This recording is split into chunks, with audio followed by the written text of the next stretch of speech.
श्री भक्तमाल जी में जयदेव महाप्रभु के जब चरित्र का वर्णन श्री नाभा जी करते हैं तो वहाँ वर्णन करते हुए जो छप्पे गाया है, उस छप्पे में श्री नाभा जी स्पष्ट रूप से इस बात को सबको बता रहे हैं। क्या? जयदेव कवि नभ चक्कवे खंड मंडलेश्वर आन कवि प्रचुर भयो तिहु लोक गीत गोविंद उजागर। बहुत ध्यान से सुनिएगा आज, क्योंकि गीत गोविंद, कल भी गीत गोविंद हमने गाया, आज भी गीत गोविंद, और महाप्रभु जी को इतना प्रिय है, इतना प्रिय है, उसके बारे में थोड़ी हम चर्चा करें। प्रचुर भयो तिहु लोक गीत गोविंद उजागर। गीत गोविंद की महिमा केवल पृथ्वी पर नहीं है। एक बार की बात है कि एक राजा थे, उन राजा के यहां पर देवता भी आते थे, गंधर्व भी आते थे, पाताल लोक के नाग नागिन भी आते थे। तो एक बार उन राजा के उस सभा में, सब लोग इधर देखो, बहुत ध्यान से सुनो, देवी देवता गंधर्वजन और पाताल लोक के, रसातल लोक के, यमलोक के सब जीव भी वहां आए हुए थे, सब देवी देवता आए हुए थे। तो राजा ने सबकी अगवानी में सबको विराजमान करके किन्हीं गायकों को बुलाया और उन गायकों ने आकर के गीत गोविंद गाया, जयदेव महाप्रभु के द्वारा रचित। तो गीत गोविंद सुनकर के राजा ने उन सबसे कहा कि आपको ये संगीत कैसा लगा? तो स्वर्गलोक के देवी देवता और रसातल लोक के यमदूत आदि ये सब क्या बोले? बोले ये तो हम रोज सुनते हैं। क्यों? बोले हमारे लोकों में भी इसका पाठ होता है। तब से ये बात प्रचलित हुई कि भैया गीत गोविंद केवल पृथ्वी पर प्रचलित नहीं है, इसको तीनों लोकों में सुना जाता है, सब सुनते हैं। अगर व्यक्ति को गीत गोविंद याद हो, और भगवान ना करे ऐसा कभी हो नहीं सकता कि गीत गोविंद याद हो और उसको यमदूत पकड़ने आ जाएं। यमदूत कब आते हैं? मृत्यु काल में आते हैं। वैसे तो गीत गोविंद याद करने वाले को यम यातना नहीं भोगनी पड़ेगी, लेकिन बाई चांस फिर भी जीवन के अपने व्यवहार स्वभाव नहीं बदले, लेकिन गीत गोविंद याद कर लिया और अंतिम काल में उसके व्यवहार स्वभाव के कारण कहीं अगर यमदूत आ गए और उसने केवल अगर इतना ही गा दिया ना, श्रुत कमला कुछ मंडल धृत कुंडल ए, तो यमदूत वहीं हाथ जोड़ करके खड़े हो जाएंगे, हाथ जोड़ कहेंगे भैया तुम यमलोक के अधिकारी नहीं हो, चलो हम तुम्हें सीधे महाप्रभु जगन्नाथ जी के पास ले चलते हैं। और यमदूत तो क्या ले जाएंगे, यमदूत वहां से अंतर ध्यान होंगे, विष्णु दूत आएंगे और लेकर के जाएंगे। गीत गोविंद का ऐसा भाव। तो प्रचुर भयो तिहु लोक गीत गोविंद उजागर, तीनों लोकों में उसका गुणगान गाया जाता है, केवल पृथ्वी लोक पर गीत गोविंद प्रचलित नहीं है। हमने तो कितने अनुभव किए हैं। गीत गोविंद के प्रति एक हम आप लोगों को सावधानी बताना चाहते हैं, बस वो ध्यान से सुनिए।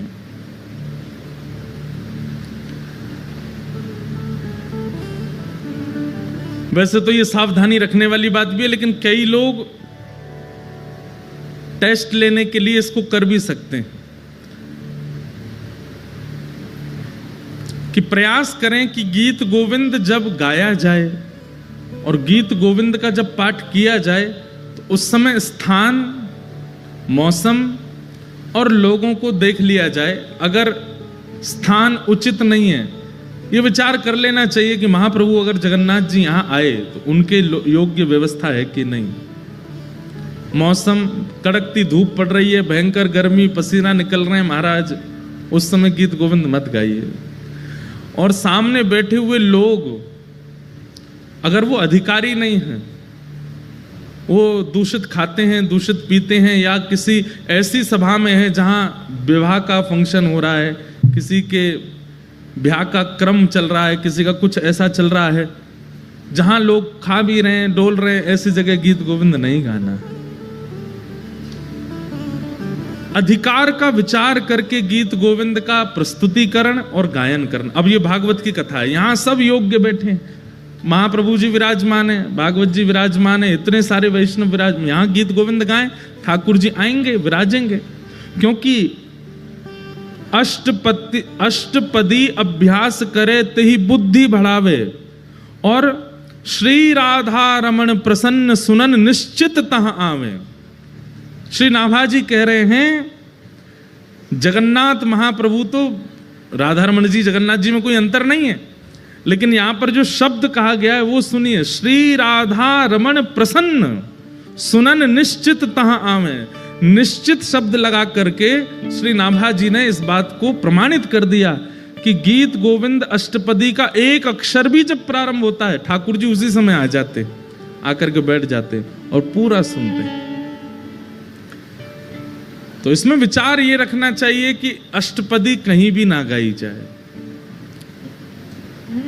कभी भी इसका वाचन ना किया जाए। कई बार ऐसा होता है कि हम लोग सफर कर रहे हैं, गाड़ी में बैठे हैं, गाड़ी में बैठे बैठे आपको, कई लोगों को आदत होती है कीर्तन सुनने की, भजन सुनने की। अब उस समय अगर आपने ट्रैप रिकॉर्ड में गीत गोविंद चला दिया और गाड़ी पूरी पैक बैठी है, ठाकुर जी कहाँ बैठेंगे बेचारे आके? ठाकुर जी कहेंगे भैया ऊपर इसके कैरियल भी नहीं है, कहाँ लटक जाएं हम। अच्छा, ये निश्चित है कि ठाकुर जी आएंगे,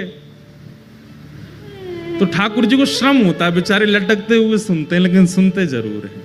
अच्छा, इसमें एक चीज हम कह सकते हैं कि जैसे सीडी में चल रहा है, किसी का गाया हुआ चल रहा है, मतलब आधुनिक यंत्र से अगर गीत गोविंद गाया जा रहा है तो ठाकुर जी हो सकता है नहीं आते होंगे, लेकिन कोई भक्त बैठ करके गाता होगा तब तो ठाकुर जी निश्चित आते हैं। तो इसलिए उस समय सावधानी रखो, गाने में कोई अपराध नहीं लगेगा आपको। भक्तमाल जी में एक लीला आती है कि एक माली की बेटी थी, उसको गीत गोविंद याद हो गया। वो गीत गोविंद कब गाती थी? जब अपने बगीचे में बैगन तोड़ने जा रही थी एक दिन। अब बैगन तोड़ने के लिए जा रही थी तो सघन वन था, वहां कांटे लगे हुए थे। अब वो तो बच बचा के निकल रही थी अंदर और गाती हुई जा रही थी। महाप्रभु जगन्नाथ जी व्याकुल हो गए, कोई गीत गोविंद गा रहा है, और तुरंत दौड़े ठाकुर जी। और ठाकुर जी इतने रसिक हैं गीत गोविंद के कि ऐसे नहीं कि दूर बैठ के सुन लिया, कोई गा रहा है तो वहीं से नहीं, सामने बैठ के सुनते हैं, श्रोता का पूरा निभाते हैं नियम। अब वो तो सघन वन में कुंजों में घुसती जा रही थी। महाप्रभु जगन्नाथ जी सोचे कहां से आ रही आवाज, इनमें ये कांटों के वृक्ष लगे हैं, बेल छाई है, इसमें भीतर घुसी हुई है, वहां से बैगन तोड़ती हुई गा रही है। महाप्रभु जगन्नाथ जी हैं भी खूब विशाल, खाते पीते घर के हैं, मोटे ताजे हैं। अब जैसे ये घुसे भीतर, सोचो कभी कभी इमेजिन करो इनके स्वरूप को, ये कैसे घुसे होंगे भीतर। जैसे ही भीतर पहुंचे तो कहीं कहीं से तो वस्त्र फट गए इनके, कहीं पर कांटे लग भी गए, लेकिन मधुर मुस्कान ठाकुर जी सुन रहे हैं। कभी कभी लगता है कि महाप्रभु जगन्नाथ जी 24 घंटे प्रसन्न मुद्रा में ही रहते हैं। क्यों? क्योंकि 24 घंटे कहीं ना कहीं गीत गोविंद चलता ही रहता है, इसलिए ठाकुर जी प्रसन्न रहते हैं, इतना प्रिय है ठाकुर जी को। तो महाप्रभु जी उसका गीत गोविंद सुन रहे थे, बड़े भाव से गा रही थी। जैसे गीत गोविंद विश्राम हुआ, महाप्रभु जी दौड़े मंदिर के लिए, मंदिर में जाकर के विराजमान हुए। तभी पुजारियों ने देखा बलभद्र जी सुभद्रा जी के वस्त्र तो बिल्कुल बढ़िया हैं और ये इनके अस्त व्यस्त हो गए, फट गए जगह जगह से। पूछा, हे महाप्रभु जी, ये आपके वस्त्र कैसे फट गए? तब महाप्रभु जी ने ये भाव बताया कि मुझे गीत गोविंद बहुत प्रिय है, और कोई व्यक्ति कभी कहीं गाता है तो मुझे, मेरा मन होता है कि मैं वहां पहुंच जाऊं। तो अभी कहां गए थे? तो बताया, बोले एक माली की बेटी है, बैगन तोड़ के गाती है, मैं घुस गया भीतर, फट गए मेरे वस्त्र। उसी दिन वहां के गजपति राजा ने ये नियम बना दिया, पूरे जगन्नाथपुरी को इकट्ठा करके सबसे हाथ जोड़ के निवेदन किया कि जिनको भी अष्टपदी गीत गोविंद याद है, आपसे प्रार्थना है आसन लगा करके उस पर स्वयं बैठिए और एक सन्मुख आसन पर रख करके तब गीत गोविंद गाइए, क्योंकि महाप्रभु जी आते हैं। आप चलते फिरते उठते बैठते कहीं कुछ करते हुए गाएंगे तो उसमें कोई दिक्कत नहीं है, लेकिन महाप्रभु जी को श्रम ना हो। और श्रम दो प्रकार के होते हैं। एक श्रम तो ये होता है कि ठाकुर जी के अनुकूल व्यवस्था नहीं है और ठाकुर जी को गीत गोविंद सुनने का चाव है, वो आएंगे, उनको कष्ट होगा। और दूसरा भाव ये है, मान लीजिए श्री मंदिर में कोई विशेष पूजा चल रही है ठाकुर जी की, और उसी समय आप गीत गोविंद गाने लग गए। ठाकुर जी का आने का बहुत मन है और उस समय सामने विशेष पूजा चल रही है, जा नहीं सकते, तो ठाकुर जी बहु प्रयास करके एक और रूप धारण करके आते हैं। और ठाकुर जी इतना श्रम करके आते हैं और उसके बाद भी आप अनुकूल जगह नहीं देखते, तो उनको पीड़ा तो होती है। पीड़ा तो खैर क्या, वो श्रमित तो होते हैं, और वैष्णव का स्वरूप है वो ठाकुर जी को श्रमित नहीं कराता। इसलिए गीत गोविंद का कभी भी पाठ कीजिए तो इस बात का ध्यान रखिए कि अनुकूल व्यवस्था है कि नहीं। चलते फिरते उठते बैठते अगर गाड़ी चल रही है तो रोक लीजिए, बगल वाले को उतार दीजिए और विचार कीजिए महाप्रभु जी बैठे, अब गाते हैं। बहुत ही चाव आ रहा है, गाने का बहुत मन हो रहा है, ऐसी स्थिति में आप गा सकते हो। जहां अनुकूल ऐसा लगता हो कि ठाकुर जी विराजेंगे तो उनको संकट कष्ट नहीं होगा, ऐसी जगह गीत गोविंद गाइए। जहां योग्यताएं दिखती हो वहां गीत गोविंद का पाठ करो, क्योंकि श्री नाभा जी कहते हैं, राधा रमण प्रसन्न सुनन निश्चित तहां आवे। और एक बहुत विशेष बात गीत गोविंद के लिए, अष्टपदी अभ्यास करे ते ही बुद्धि बढ़ावे। अगर कोई व्यक्ति गीत गोविंद अष्टपदियों का अभ्यास करता है, केवल श्रुत कमला कुछ मंडल एक ही अष्टपदी याद करने से काम नहीं चलेगा। ये हमारे पास पूरा गीत गोविंद है, इसमें बहुत सारी अष्टपदियां हैं और अष्टपदी का स्वरूप ऐसा है कि सब संस्कृत पढ़ने में बहुत आसान लगेंगे, लेकिन गीत गोविंद महाकाव्य की संस्कृत आसानी से पढ़ी नहीं जा सकती। छंद ऐसे हैं कि आप सामान्यतया पढ़ नहीं पाओगे, इसलिए उसका अभ्यास कीजिए। और अगर आप गीत गोविंद अष्टपदियों का अभ्यास करते हैं, नित्य उनको पढ़ते हैं, नित्य उनको अपने ध्यान में लाते हैं, तो उससे क्या होगा? श्री नाभा जी कहते हैं, ते ही बुद्धि बढ़ावे। बुद्धि बढ़ावे मतलब विवेक जागृत होता है। एक बात सुनिएगा,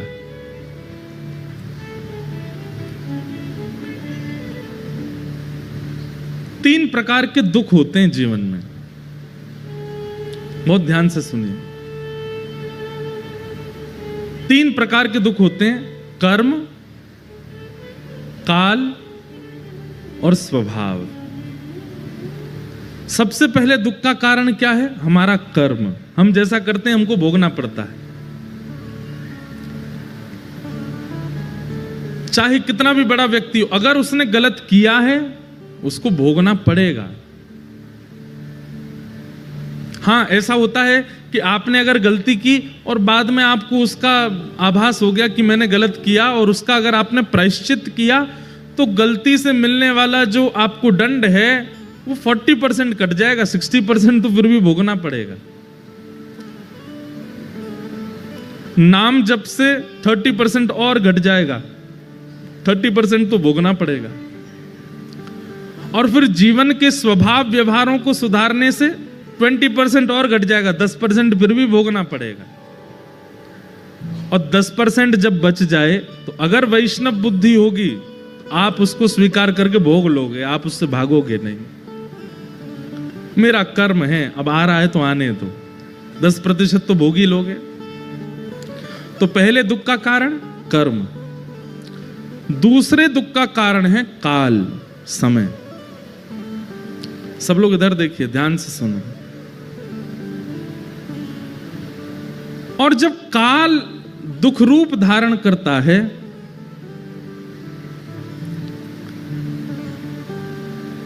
तो काल क्या करता है? मति का हरण कर लेता है। व्यक्ति का जब समय खराब आता है ना, तो कितना भी बुद्धिमान हो, उसकी बुद्धि उल्टी हो जाती है। भगवान स्वयं गीता में अर्जुन को कहते हैं कि जब मुझे किसी के ऊपर बहुत देख के लगता है ना कि भाई बहुत फूल लिया, अब तू आजा, चपेटे में आओ हमारे में, तो हम क्या करते हैं? कुछ नहीं करते, केवल उसकी बुद्धि का हरण कर लेते हैं। उसकी सोच ही पलट जाती है। उसने इतनी कथाएं सुनी, इतना ज्ञान, इतने गुरुजनों से उसने सब कुछ सीखा, लेकिन अपने जीवन के व्यवहार स्वभाव को नहीं बदलता है, तो फिर ठाकुर जी काल का जब दुख आता है तो मति का हरण कर लेता है। कितनी बड़ी बात है। अगर कोई व्यक्ति गीत गोविंद का नित्य पाठ करता है, अष्टपदी का अभ्यास करता है, जीवन में ऐसी स्थिति नहीं आएगी कि उसकी मति का हरण हो। ठाकुर जी फिर उसकी मति का हरण नहीं करते। स्वयं नाभाजी कह रहे हैं, अष्टपदी अभ्यास करे तही बुद्धि बढ़ावे। अगर कोई नित्य अष्टपदी का अभ्यास करता है, गीत गोविंद का अभ्यास करता है, उसकी मति का हरण नहीं, मतलब उसके जीवन में काल का दुख नहीं आएगा, समय का दुख नहीं आएगा। इतना प्रिय है ठाकुर जी। आहा,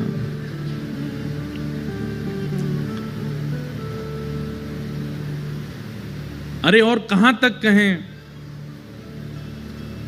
जब जयदेव महाप्रभु पहुंचे और श्री जगन्नाथ महाप्रभु का दर्शन करते हुए गा रहे थे, श्रित कमला कूच मंडल धृत कुंडल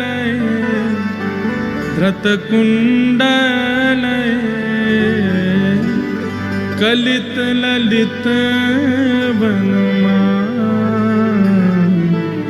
वनमाल तक पहुंचे थे। बस गाना तो चाह रहे थे जय जगदीश हरे, लेकिन श्री जगन्नाथ महाप्रभु अपने मधुर अधरों से गाने लगे, जय जय देव। आज जय जगदीश हरे नहीं होगा, आज जय जय देव हरे होगा। हे जयदेव, तुम्हारे इन भावों को हम प्रणाम करते हैं। हमारी इन अंतरंग स्थितियों को तुम लिख रहे हो,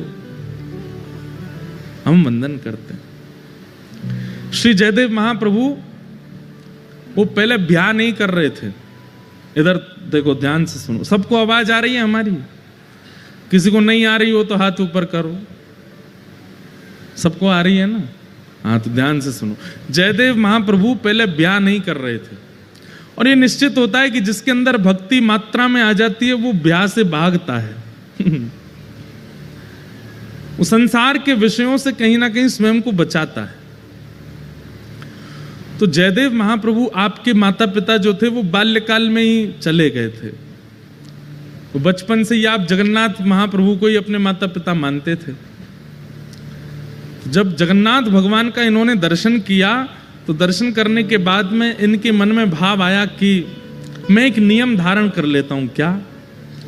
मैं इतना विरक्त भाव में रहूंगा, वृक्ष के नीचे रहा करूंगा, और एक रात जिस वृक्ष के नीचे रहा, दूसरी रात उस वृक्ष के नीचे नहीं रहूंगा। ऐसा नियम बना लिया जयदेव महाप्रभु ने। गीत गोविंद इतना प्रिय लेखनी से नहीं बना है, इतना प्रिय शब्दों से नहीं बना है, इतना प्रिय जगन्नाथ जी को रचयिता की वजह से बना है। शब्द तो संस्कृत के हैं, मैं भी लिख सकता हूं, आप भी लिख सकते हो। कई बार सब्जी अच्छी नहीं बनी है, लेकिन किसने बनाई है? पत्नी ने बनाई है, तो अच्छी बतानी पड़ती है। कैसी बनी? बहुत अच्छी बनी, बहुत बढ़िया बनी है। अरे चलो, पत्नी तो रोज बनाती है, पति ने बनाई है। हाँ, पति कभी कभी भोजन रसोई घर में घुस जाता है तो गैस चूल्हा सब घबरा जाते हैं, बोले आज हमारी शामत है, आ गया, अब बनाएगा कुछ। तो जब पति रसोई घर में जाता, उस दिन सबसे ज्यादा खुश होती है पत्नी, और बच्चे तो कूदते रहते, आज पिताजी बनाएंगे कुछ। तो पतिदेव कैसा भी भोजन बनावे, पत्नी जब पाती है तो क्या कहती? बहुत अच्छा बना, बहुत अच्छा, सब कुछ। पत्नी को पता चल जाता है इसमें नमक कम है, नींबू भी कम है, थोड़ी सी मिर्च ज्यादा हो गई है, बच्चों को कहती है नहीं नहीं इसका पेट भरा है, इसको मैं दोबारा खिलाऊंगी, वो फिर बाद में सही करके बच्चों को खिलाती है, लेकिन पति से क्या बोलती है, बहुत अच्छा बना है। मतलब सामग्री से कई बार प्रेम नहीं होता है, सामग्री बनाने वाले से प्रेम होता है। महाप्रभु जगन्नाथ जी को सामग्री तो बहुत प्रस्तुत करने वाले हैं, पर प्रस्तुत करने वाला कैसा है उससे ठाकुर जी को सामग्री अच्छी लगती है। ये गीत गोविंद इतना प्रिय क्यों है ठाकुर जी को? क्योंकि जयदेव महाप्रभु, और उन जयदेव महाप्रभु ने ऐसा नियम बना लिया कि मैं एक वृक्ष के नीचे एक रात रुकूंगा और अगले दिन दूसरे वृक्ष के नीचे चला जाया करूंगा।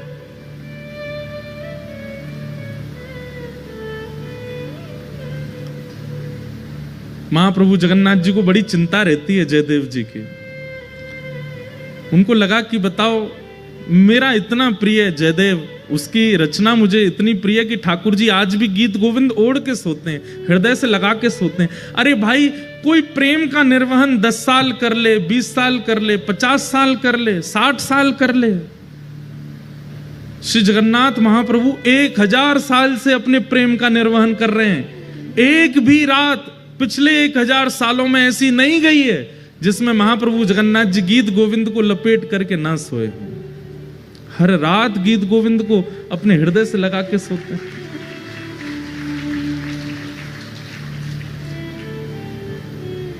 अरे प्रेम विवाह करने वालों के भी प्रेम चलते हैं, लेकिन कुछ वर्षों में कुछ कुछ खंडन तो उनके प्रेम में भी आता है। लेकिन ऐसा प्रेमी कौन होगा? महाप्रभु जगन्नाथ जी सोते ही नहीं है बिना गीत गोविंद के। जब तक गीत गोविंद का पाठ नहीं होता नहीं सोते। और केवल जगन्नाथ जी नहीं, बद्रीनाथ चले जाओ वहां पर भी गीत गोविंद का पाठ होता है, द्वारिका में भी गीत गोविंद का पाठ होता है। गीत गोविंद रात में सुनेंगे तभी ठाकुर जी को नींद आती है, तभी सोते हैं, क्योंकि रचयिता जयदेव है। और वो जयदेव हैं कैसे? उन्होंने नियम ले लिया कि मैं एक वृक्ष के नीचे एक रात रहूंगा, अगले दिन दूसरे वृक्ष के नीचे सोते थे। इतना संग्रह भी नहीं किया कि कहीं मैं एक वृक्ष के नीचे 4 दिन रहा तो ऐसा ना हो जाए कि ये वृक्ष और ये स्थान मेरा है। लेकिन महाप्रभु जी को चिंता होती है जयदेव महाप्रभु की, मेरा जयदेव एक वृक्ष के नीचे सोता है, इतनी बड़ी रचना गीत गोविंद करने वाला एक वृक्ष के नीचे सोता है। तभी श्री जगन्नाथ जी ने एक योजना बनाई, और एक सुदेव नाम का ब्राह्मण था। उस सुदेव ब्राह्मण के कोई संतान नहीं थी।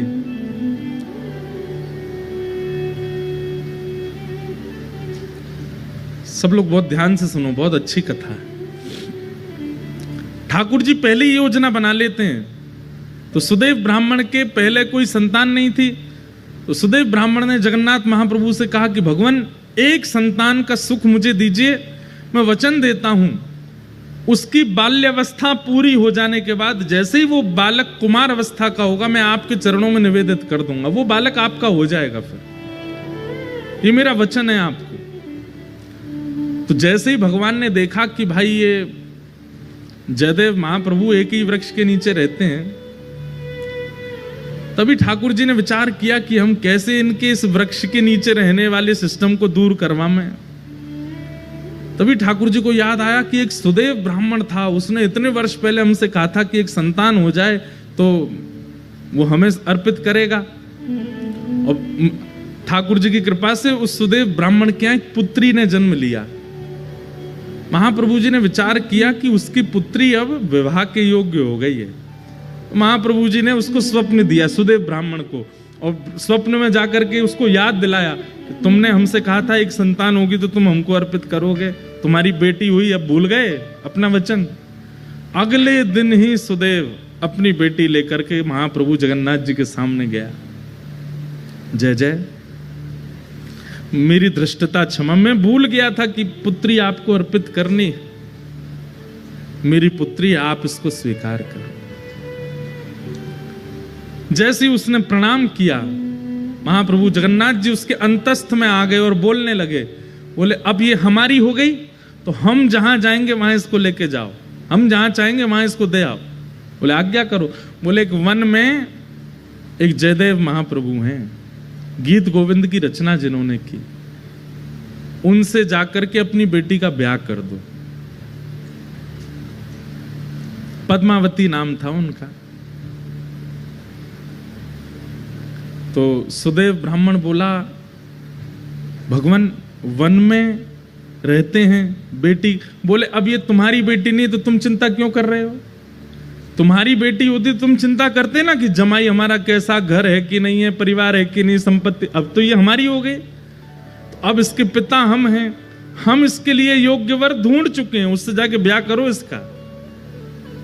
और जो आज्ञा भगवान, बिल्कुल संशय नहीं है मेरे चित्त में, मैं ब्याह कर दूंगा। और जाते जाते जगन्नाथ महाप्रभु, सुनो, तुम अपनी बेटी लेकर के संबंध कराने आए हो, ऐसा बिल्कुल मत बोलना। ये कहना महाप्रभु जगन्नाथ जी ने भेजा है और उन्होंने ही आज्ञा की है कि आपको इनसे ब्याह करना पड़ेगा। ठाकुर जी को कितनी चिंता हो रही है कि जयदेव जी का घर बन जाए, जयदेव जी की झोंपड़ी हो जाए। सुदेव ब्राह्मण अपनी पुत्री पद्मावती को लेकर के पहुंचे। श्री जयदेव महाप्रभु एक वृक्ष के नीचे बैठे थे तो प्रणाम किया। जयदेव महाप्रभु, कहिए भगवान कैसे आना हुआ? बोले भगवान आप सुयोग्य हैं और मेरी बेटी आपके बिल्कुल योग्य है, मैं अपनी पुत्री का आपसे विवाह करने के लिए आया हूं। और ये मैं अपनी पुत्री का विवाह करने इस भाव से नहीं आया कि मैं इनका पिता हूं। महाप्रभु जगन्नाथ जी ने मुझे स्वप्न देकर के आज्ञा दी है कि आप इनको स्वीकार करो। जयदेव महाप्रभु उठ खड़े हुए, हंस करके बोले जगन्नाथ प्रभु तो बोलेंगे ही, खुद ने तो 16,108 किए हैं, उनको क्या कमी है? वो तो 10-5 हजार और कर लें तो भी उनको कोई दिक्कत नहीं, वो तो कर्तुम अन्यथा कर्तुम समर्थ परमेश्वर हैं, वो संभाल भी सकते हैं। पर मैं कैसे संभालूंगा इनको? मैं तो एक वृक्ष के नीचे एक रात रहता हूं, फिर दूसरे वृक्ष के नीचे दूसरी रात गुजारता हूं, तीसरे मेरा कोई ठिकाना नहीं है। और भाई इनको रखने के लिए तो बहुत व्यवस्थाएं करनी पड़ जाएंगी, मेरे भजन में बाधा हो जाएगी, मेरे चित्त में इतना भाव प्रेम नहीं उमड़ पाएगा फिर ठाकुर जी के प्रति। क्षमा करें महाप्रभु, भले ही जगन्नाथ जी ने इनको भेजा। अब देखो ये अधिकार प्रेमी व्यक्ति को प्राप्त होता है। हम आप होते तो घबरा जाते, ओहो जगन्नाथ जी ने कहा है फिर तो मानना पड़ेगा, फिर तो करना पड़ेगा, फिर तो स्वीकार होना ही चाहिए। लेकिन जयदेव महाप्रभु इतने जानते हैं ठाकुर जी को, इतना प्रेम है उनका। बोले महाप्रभु जी से कहो कहीं और व्यवस्था देखें इनके लिए, बाकी सारी आज्ञा उनकी स्वीकार है पर ये स्वीकार नहीं है, हम ब्याह नहीं कर पाएंगे।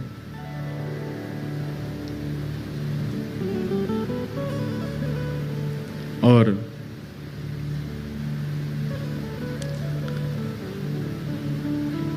श्री जयदेव महाप्रभु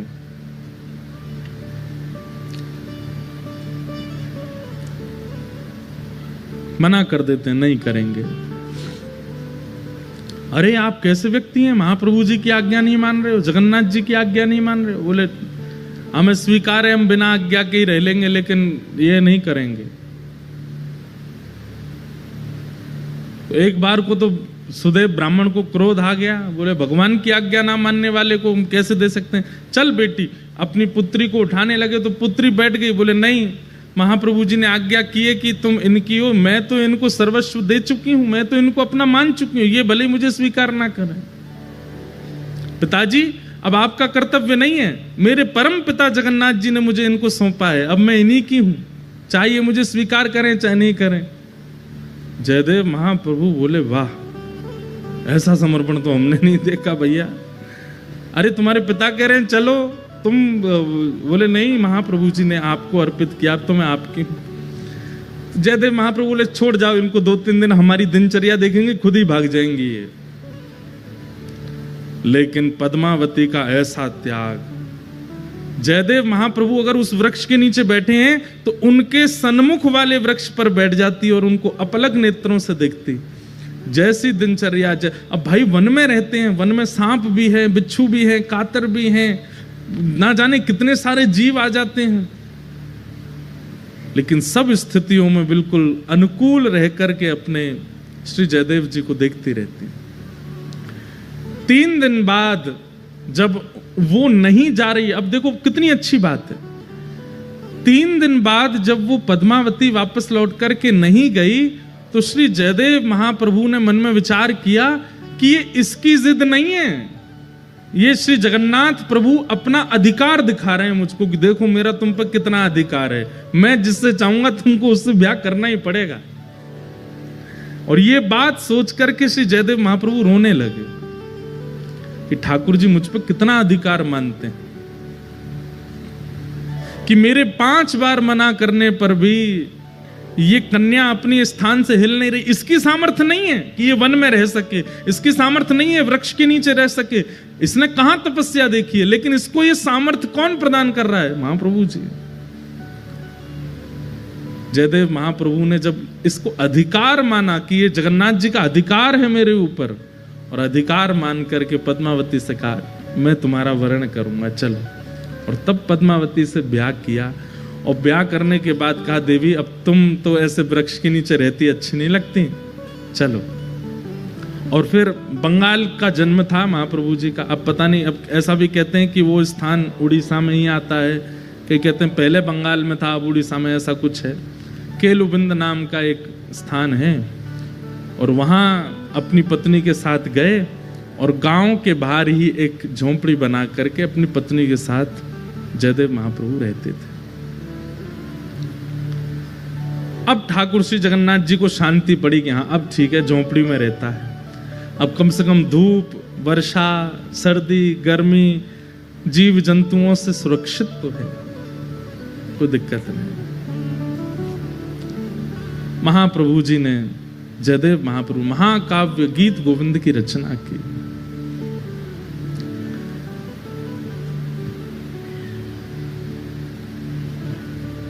और ऐसा कहीं कहीं वर्णन आता है कि जयदेव महाप्रभु बोलते थे और उनकी पत्नी जो पद्मावती थी वो लिखती थी, वो उनसे लिखवाने का क्रिया करते थे। ठाकुर जी के अंतरंग लीलाओं को वर्णन करते और पत्नी से कहते तुम लिखो। दोनों दंपति मिलकर के महाप्रभु जगन्नाथ जी के यश का गान कर रहे हैं, ठाकुर जी की लीला का स्मरण कर रहे हैं। एक बार एक अष्टपदी का सुंदर भाव आया चित्त में, और उस अष्टपदी में रास बिहार का वर्णन कर रहे थे श्री जयदेव महाप्रभु। तो रास बिहार का वर्णन करते करते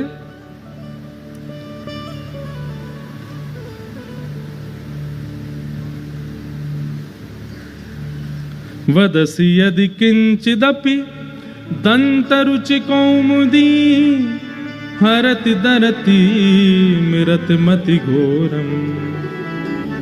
ये अष्टपदी का प्रारंभिक इससे प्रारंभ होता है। सुंदर रास बिहार का वर्णन कर रहे थे, और रास बिहार का वर्णन करते करते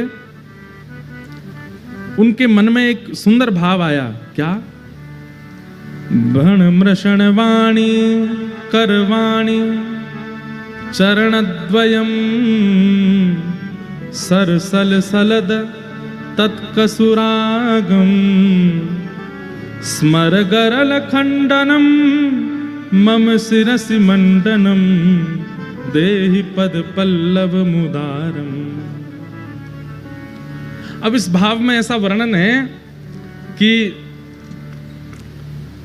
ठाकुर जी किशोरी जी के साथ रास बिहार कर रहे हैं, और रास बिहार करते करते ठाकुर जी आते हैं और थकी हारी किशोरी जी बैठी हैं, और किशोरी जी को थके हारा जान करके ठाकुर जी मन में सोचते हैं कि आज मैं अपने मन की इच्छा पूरी कर लूं। क्या है मन की इच्छा? और ठाकुर जी की मन की इच्छा है कि मैं एक बार किशोरी जी के दोनों चरण पकड़ करके अपने सिर पर धर लूं, और किशोरी जी ये करने नहीं देते। ठाकुर जी किसी ना किसी कौतुक से प्रणाम कर लेते हैं, सिर कभी कभी माथे नीचे धर लेते हैं किशोरी जी के चरणों में, लेकिन ठाकुर जी का क्या मन है कि जो पैर का तलवा है ऐसे किशोरी जी के दोनों पैर ये बैठी हों और इनके दोनों पैर पकड़ के ऐसे अपने सिर पर धर लूं। अब देखो कितनी गंभीर बात है, ध्यान से सुनना। जयदेव महाप्रभु नेत्र बंद करके चिंतन कर रहे हैं और चिंतन करते करते उनको दृश्य क्या दिखा कि ठाकुर जी ने देखा किशोरी जी थकी हारी बैठी हैं एक शिला पर, और तुरंत ठाकुर जी सोचते हैं आज अच्छा समय है, किशोरी जी के दोनों चरण उठा करके अपने श्री मस्तक पर रख लूं। जयदेव महाप्रभु कहते कहते रुक गए। और रुक क्यों गए? बोले कहीं ऐसा तो नहीं कि ठाकुर जी और किशोरी जी के इस भाव को मैं जो देख रहा हूं मेरी पत्नी किसी अन्य भाव में ले जाए। कहीं ऐसा नहीं हो कि इसके चित्त में यह भाव आ जाए कि ये परमात्मा है, ये साक्षात जगत नियंता जगदाधार त्रिलोकी स्वामी हैं, जो इतने आसक्त हो गए हैं किशोरी जी के प्रति कि उनके दोनों चरण उठा करके अपने सिर पर रख रहे हैं। कहीं इसके चित्त में कोई अन्य भावना तो नहीं आ जाएगी।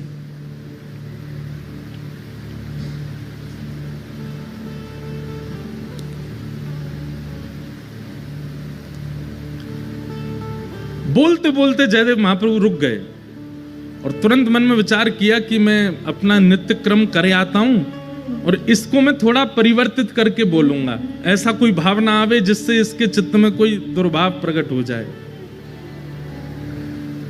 तो जयदेव महाप्रभु बोले, देवी अभी ना मुझे आगे याद नहीं आ रहा है, तुम एक काम करो, इसको आगे मैं पूरा करूंगा, यहीं रख दो।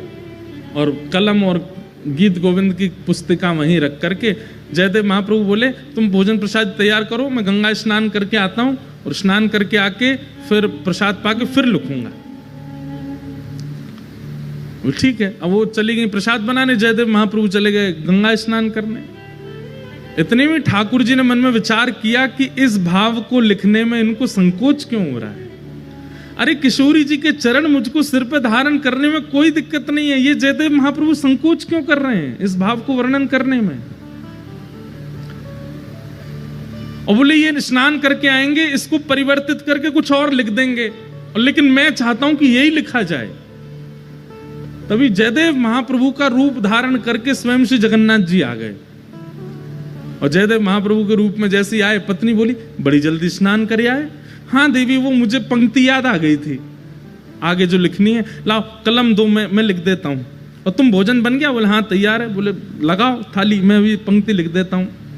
और श्री जगन्नाथ महाप्रभु ने जयदेव जी का रूप धारण करके इस पंक्ति को लिखा। क्या? भण मृषण वाणी करवाणी चरणद्वयम् सरसल सदल कथ सुरागम स्मर गरल खंडनम मम शिरसि मंडनम देहि पद पल्लव मुदारम। हे किशोरी जी, आपके चरण कैसे हैं? बोले इन चरणों को यदि कोई दूर से देख ले और उसके चित्त में यदि काम भी उत्पन्न हो गया होगा तो किशोरी जी के चरणों में इतनी सामर्थ्य है कि उसके हृदय से उस काम का नाश हो जाएगा। ऐसे काम नाशक इन चरणों को मैं अपने शीश पर धारण करता हूं। स्वयं ठाकुर जी ने लिखा और लिख करके जयदेव महाप्रभु की छाप लगा दी। जयति जयदेव कवि भारती भूषितम मानिनी जननि तिशातम। जयदेव महाप्रभु की छाप लगा करके और पूरी पंक्ति पूरी करके, देवी भोजन लगाओ। पत्नी ने, पद्मावती ने भोजन बनाया, ठाकुर जी ने प्रेम से पाया। और नियम था पद्मावती का कि जयदेव महाप्रभु पाते फिर उसी थाली में जो बच जाता उसमें ही थोड़ा परोस के पाती थी। आज ठाकुर जी ने अपना अधरामृत दे दिया पद्मावती को, और पद्मावती ने प्रेम से उसी में ही दाल भात मिला करके पाया। आज तो ऐसा अद्भुत, आज पद्मावती बोली ऐसा लगता है मेरे हाथों में लक्ष्मी आ गई है, कितना सुंदर स्वाद, ऐसा लगता है जगन्नाथ महाप्रभु का भात पा रही हूं क्या। बड़े आनंद में निमग्न होकर के एक एक कोर पा रही थी। तभी जयदेव, असली जयदेव आ गए। और वो जयदेव कहां गए? बोले देवी मैंने तो बहुत पा लिया, अब मैं सोने कक्ष में जा रहा हूं, तुम पालो। जगन्नाथ जी तो चले गए भीतर कक्ष में, असली जयदेव जी आए। आकर के अपनी पत्नी को देखा, वाह देवी इतनी जोर की भूख लगी कि आज हमसे पहले ही पा लिया आपने। पद्मावती बोली क्या कह रहे हैं? बोले तुम रोज हमको पवाती हो, फिर हमारे बात पाती हो, आवाज हमसे पहले ही पा रही हो। पद्मावती बोली, कुछ खा पी लिए हैं क्या आप? अरे अभी अभी तो आप प्रसाद पाके सोने गए थे, आपका जो बचा थाल में वही मैं पा रही हूं। जयदेव महाप्रभु बोले, मैं तो तब का गया, गंगा स्नान करके और संध्या वंदन करके अब लौटा हूं, मैं कहां प्रसाद पाया मैंने अभी। अरे आप थोड़ी देर पहले आ तो गए थे, बोले मुझे पंक्ति याद आ गई है, जल्दी कलम दो, और तुरंत आप लिखने बैठ गए और लिख करके आज बड़े खुश हो रहे थे, बड़े आनंद से अपना ही नाम गा रहे थे, वाह जयदेव कह रहे थे। और फिर प्रसाद प्रेम से आपने पाया और सोने गए हो भीतर, पीछे से निकल के फिर आ गए हो बाहर, ये क्या लीला कर रहे हो आज? जयदेव महाप्रभु बोले, मैं पंक्ति लिखने आया था। बोले हाँ, कहाँ है? गीत गोविंद काव्य। बोले वो वहीं जहां आप रखते हैं वहीं रखा है। तुरंत दौड़ करके गए और जैसे ही उस पंक्ति को देखा, जिस पंक्ति को लिखने में संकोच जयदेव महाप्रभु कर रहे थे, सुंदर अक्षरों में श्री जगन्नाथ जी अपने हाथों से लिख करके गए। और जब अंतिम पंक्ति पढ़ी, जयति जयदेव कवि भारती, जयदेव की जय जय हो, जो भारत में ऐसा भूषण रत्न जयदेव प्रकट हुआ उसकी जय जय हो। अपने प्रति ये मान सम्मान महाप्रभु जी के द्वारा सुन करके देख करके जयदेव जी रो पड़े। तुरंत पत्नी से बोले, चलो जगन्नाथपुरी।